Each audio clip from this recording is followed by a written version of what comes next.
जी, तो बात हो रही थी पार्ट 2 ये है वीडियो का, वहीं से कंटिन्यू कर रहे हैं। OGDC, PPL, HBL, NBP, PSO, UBL, MCB, Mari Petroleum, Lucky Cement और अलाइड बैंक।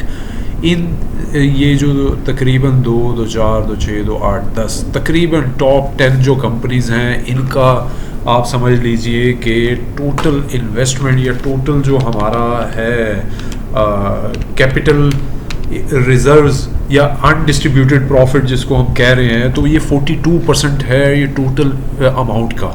तो अगर इन पे टैक्स लग जाता तो इन पे आप देख लीजिए कि इनको या तो बहुत हैवी किस्म के वो देने पड़ेंगे डिविडेंड्स और बोनसेस वगैरह, या फिर ये पॉसिबल है कि ये भी फर्दर इन्वेस्टमेंट की कोई स्ट्रेटजी दे दें। तो अब जैसे मैं बात कर रहा हूँ कि कौन कौन सी कंपनी क्या क्या करने जा सकती है, तो उसमें आपको एक थोड़ा सा हिंट मिल रहा है आपके ये निशात मिल्स में। निशात मिल ने क्या किया है, जिनकी बहुत सारी सब्सिडरी कंपनीज हैं ना, और वो हैं भी अनलिस्टेड, उस पे ये अपना कैश को एलोकेट कर देंगे, शो करेंगे कि हमने बड़ी हैवी इन्वेस्टमेंट कर दी है। तो अभी यही होगा, इस कंडीशन में पॉसिबल है कि वो इनका अनडिस्ट्रीब्यूटेड प्रॉफिट वो अब वो ना रहे और अमाउंट उसकी नीचे ले जा के ये इसको शो कर दें कि अब हमें ना तो डिविडेंड ज़्यादा पे करने की ज़रूरत है, ना बोनस पे करने की ज़रूरत है। बाकी थोड़ा बहुत तो रूटीन से ज़्यादा इनको फिर भी पे आउट देना ही पड़ेगा। लेकिन जैसे ये अब इन्होंने कहा है कि जी ये अपना इन्वेस्ट कर रहे हैं राइट शेयर्स में 3 बिलियन रुपए इन्वेस्ट कर रहे हैं Nishat lean and private limited में, ये इनकी होली ओन सब्सिडरी है। इसके अलावा इन्होंने निशात जो डेयरी का इनका प्रोजेक्ट है उसमें कर रहे हैं जी। इसके अलावा ये किसी और में भी देखेंगे, बाकी ये इस अपनी ये करंट कंपनी में भी इंजेक्ट करेंगे। अब ये अपनी कंपनी में किस तरीके से कर सकते हैं, या ये इसका अनडिस्ट्रीब्यूटेड को कवर कैसे कर सकते हैं, पे आउट है, डिविडेंड है, या इसके अलावा ये कर सकते हैं कि इंपोर्ट करें बहुत सारी मशीनरी या अपना रॉ मटेरियल को इंपोर्ट करें टिका के। उससे क्या होगा, ये कहें कि जी ये हमने जो मशीनरी या वो इन्वेस्टमेंट की है या ओवर स्टॉक रखा है, ये हमने अपने अनडिस्ट्रीब्यूटेड प्रॉफिट में से एलोकेट किया है अपने बिजनेस के लिए।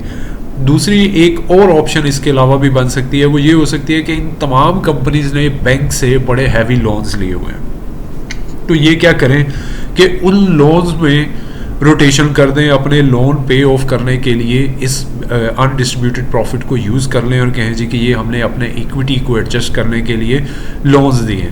अब उसमें बहुत सारी कंडीशंस भी होती हैं। अब जो एसईसीपी या इस तरह के इदारों में काम करते हैं या जो फाइनेंस रिलेटेड लोग हैं, उनको पता है इसमें बहुत सारी निटिग्रिटीज़ में पढ़ना पड़ता है, बहुत सारी डॉक्यूमेंटेशन है, कंडीशनैलिटीज़ होती हैं, बहुत सारी कंडीशंस होती हैं कि आपको ये भी करना है, फिर ऐसे भी करना है। लेकिन कंपनीज़ का एक पूरा डिपार्टमेंट होता है लीगल का और कॉरपोरेट का, तो मेरे ख्याल में ये इसमें से बड़े सारे ऑप्शंस निकाल लेंगे without paying extra dividend.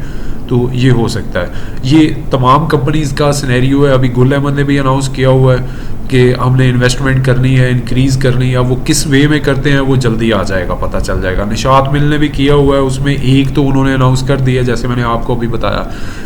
Tariq glass जो है वो भी उसी तरह है। अब और भी बहुत सारी कंपनीज़ हैं। अब देखना ये होगा कि ये किस तरीके से चलता है। गेट्रोन ने शायद इसी पर्पज़ के लिए 100% अपना वो दिया था, अगर आप चेक करें ये बोनस दिया था 25 तारीख को अनाउंस किया था उन्होंने कि 100% बोनस देंगे और 3 रुपये डिविडेंड भी देंगे। तो माइट पॉसिबल ये जो र्यूमर्स चल रही हैं ये ऐसे ही हो। अब बैंक्स में उनके पास रिजर्व्स बहुत हैवी होता है। अब देखना ये है कि बैंक्स को एक्सक्लूड किया जाता है या नहीं, क्योंकि 2015 में भी ऐसी कोई एक स्कीम आई थी, ठीक है जी। उसके अलावा इससे पहले 1990 में गालिबन 1990s में भी ऐसी आई थी, और उस वक्त बाद में खैर चेंज भी हो गया था कुछ सेटअप इसमें।